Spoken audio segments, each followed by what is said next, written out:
नमस्कार दोस्तों, मैं सुप्रीत कुमार सिंह फिर से आपका लोक संवाद मार्ग चैनल में आपका स्वागत करता हूं और उम्मीद करता हूं कि आप सभी लोग खुशी होंगे, स्वस्थ होंगे और अपनी जो दिनचर्या है उसमें आप आगे बढ़ने की पूरी कोशिश कर रहे होंगे। दोस्तों, मैं आपके पास और मैं आपके सामने मैं डेली बेसिस पे आपके सामने आ रहा हूँ। रीज़न कि मैंने कुछ दिमाग में सोचा है जो कि उसको मैं चाहता हूँ कि ये सबकी आवाज़ बने और सही लोगों तक इस आवाज़ को पहुँचाया जा सके। दोस्तों, मैं आपको 2 दिनों से ये बता रहा था कि फ्लड की समस्या बिहार में या फिर जो एग्रीकल्चर लैंड है उसको फ्लड कंट्रोल करके कैसे हम इम्प्रूव कर सकते हैं, कैसे अपनी सिंचाई को हम लोग बढ़ावा दे सकते हैं। दोस्तों, मैं एक बात बता दूं आप लोग को, केवल चीज़ें बातों से नहीं होती, अगर कुछ करके ही उसमें बदलाव लाया जा सकता है। ये सभी जानते हैं कि जीवन में अगर बदलाव नहीं होगा तो हम आगे आज की दुनिया में आगे नहीं जा सकते, हम जहां हैं वहीं रह जाएंगे। तो दोस्तों, मैं एक चीज़ आपको बता दूं कि अगर मैं बाढ़ की समस्याओं को अगर मैं डेली बेसिस रोज मैं आपके सामने रख रहा हूं तो उसके पीछे मेरी एक मंशा है। मैं बिहार को इस तरीके से बाढ़ग्रस्त नहीं देखना चाहता। मैं चाहता हूं कि ये सरकार के पास बात पहुंचे और कोई ठोस कदम उठाया जाए जिससे हमारा बिहार आने वाले कुछ सालों में बिहारग्रस्त से मुक्ति पा सके। दोस्तों देखिए, आजकल आप लोग देख पा रहे होंगे, अगर कहीं भी फ्लड होता है या बाढ़ आती है, वहां पर जो हमारे लीडर्स होते हैं, जो आपके लीडर्स होते हैं, जो बोलते हैं मैं आपके बीच का नेता हूं, मैं आपका बेटा हूं, आपका चाचा हूं, और हमारे लोग भी कहते हैं ये चाचा ये भैया, तो आप लोग देखेंगे कि वो केवल जस्ट अगर मुख्यमंत्री जी को ले लीजिए या फिर कोई बड़े नेता, वो आएंगे और बाढ़ क्षेत्र में जस्ट हेलीकॉप्टर से देखते हैं और चले जाते हैं। मुझे आज तक नहीं पता चला कि उतना ऊंचाई से हेलीकॉप्टर से क्या दिखता है। या तो इसलिए वो हेलीकॉप्टर से देखते हैं कि उनको जो नीचे की जो धरातल की जो समस्या है इतनी भयानक होती है कि वो देख नहीं सकते, जस्ट वो आगे खाना पूर्ति करके चले जाते हैं। मेरा तो राय यही है।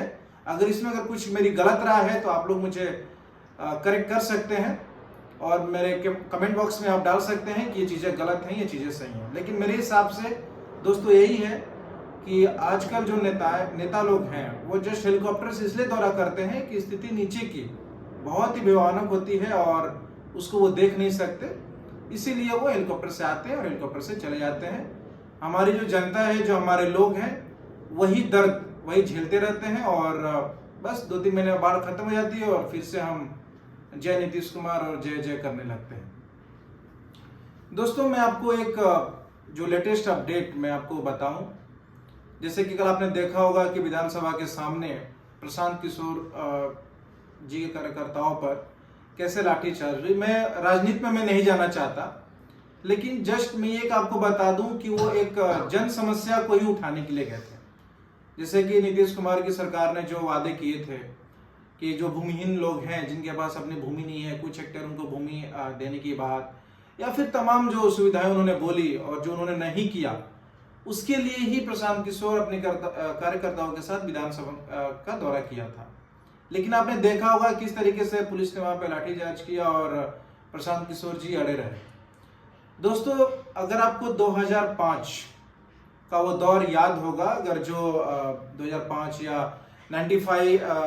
90s के जो 95 बिटवीन टू 90s जिनका डेट ऑफ बर्थ होगा, जिनका जन्म हुआ होगा, तो 2005 अगर थोड़ा बहुत अगर आपको याद होगा तो आप देखते थे कि बिहार किस तरीके से दौर से गुजरा। वहां पर लालू प्रसाद यादव की गवर्नमेंट गई और नीतीश कुमार आए और उन्होंने 5 साल मेरे हिसाब से तो बहुत अच्छा काम किया।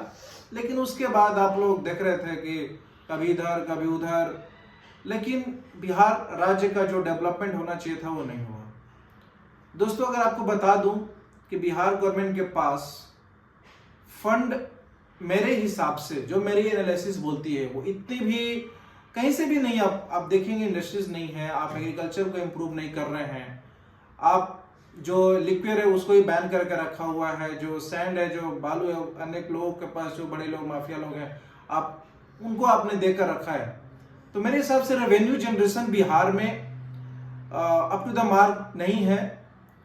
तो आप लोग क्या सोचते हैं, जिससे कि अगर आप कोई बदलाव देखते हैं अगर बिहार में, तो मैं तो कहूंगा कि आप एक बार जनसुराज को बदलाव का मौका दीजिए।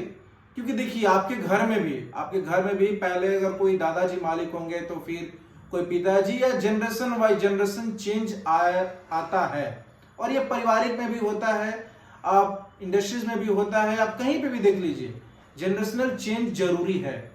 क्योंकि जनरेशनल चेंज अगर नहीं होगा तो उस दौर का वो जो जानकारी है या जो लोगों तक पहुंचने की जो तरीका है या करने की जो तरीका है वो शायद ना मिल पाए। तो मेरे हिसाब से एक बार क्या बोलिए, अगर आप पार्टी कोई भी हो, या बीजेपी हो, जेडीयू हो, आरजेडी हो, कोई भी हो, आप मौका आप देकर देखिए, आप चेंजेस लाइए, दीजिए मौका, लेट देम कि वो क्या कर सकते हैं बिहार में, क्या आपकी समस्याओं को वो दूर कर सकते हैं। मेरे हिसाब से अगर कोई भी सरकार हो, अगर उन्होंने सबसे पहले फ्लड को कंट्रोल कर लिया तो वहां पे वो एग्रीकल्चर को बूस्ट कर पाएंगे। उसके बाद आप मेडिकल जो सुविधाएं हैं आप देख पा रहे होंगे, गांव-गांव में काफी लचर व्यवस्था है। आज तक आपने कभी नहीं सुना होगा कोई भी नेता का घर का लोग या दादी, मम्मी, चाचा, चाची कोई भी सरकारी हॉस्पिटल में जाकर गांव का जो इलाका है वहां पर उन्होंने इलाज कराया हो, कभी नहीं। या फिर कोई सरकारी स्कूलों में बड़े लोग के बच्चे अगर पढ़ते हो तो मुझे आप लिख कर दे दीजिए, कुछ भी नहीं है ऐसे। तो दोस्तों मैं यही कहूंगा कि आप लोग जो भी युवा हैं या यंग हैं या जो चीजों को समझ रहे हैं, जनरेशनल चेंज रिक्वायरमेंट है, आप जाइए एक बार उन्हें जनसुराज को मौका दीजिए और उस चेंजेस को अडॉप्ट करने का उन्हें शक्ति दीजिए। दोस्तों प्लीज सपोर्ट, क्योंकि आपने देख लिया नीतीश कुमार या बीजेपी, देखिए नीतीश कुमार या बीजेपी तो अच्छी है, मैं मानता हूं from the central side point of view वो ठीक है, लेकिन बिहार में जो 15-20 साल लालू यादव की पार्टी आरजेडी प्लस कांग्रेस, और अभी 15 से 20 साल जेडीयू प्लस बीजेपी, 40 इयर्स में बिहार को मिला है जो मिलना चाहिए था, जितना मिलना चाहिए था वो नहीं मिला है। और इसीलिए मैं कहूंगा कि आप एक बार चेंजेस का मौका दीजिए ताकि कुछ हो सके। और प्रशांत किशोर काफी लोगों से जाकर मिल भी रहे हैं, अच्छे पढ़े लिखे लोग को अपने पार्टी में ज्वाइन भी करा रहे हैं।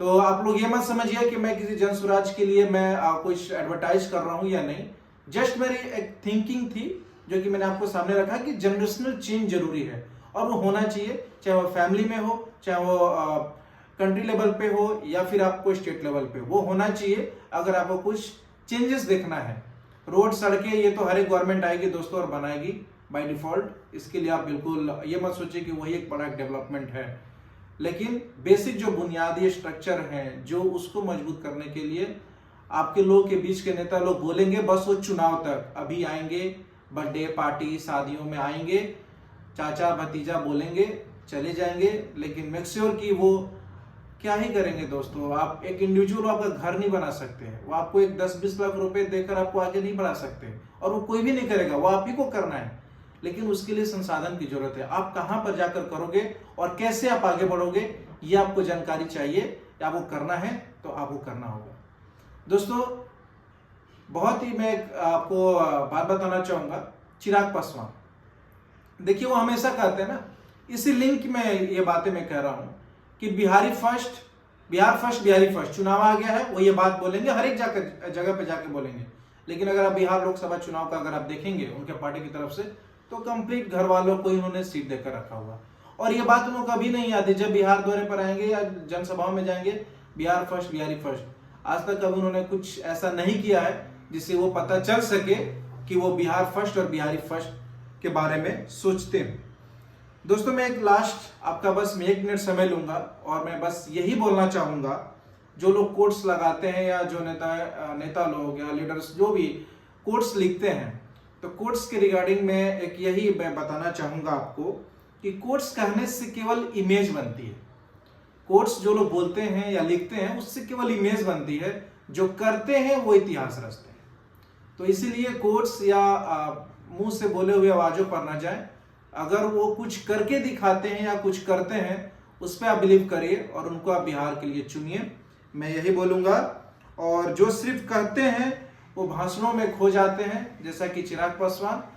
तो इसीलिए दोस्तों मैं आपसे विदा लेना चाहूँगा और मैं यही उम्मीद करता हूँ कि आप लोग एक बार चेंजेस बिहार को जरूर दिलाएंगे और जरूर देखेंगे। धन्यवाद दोस्तों।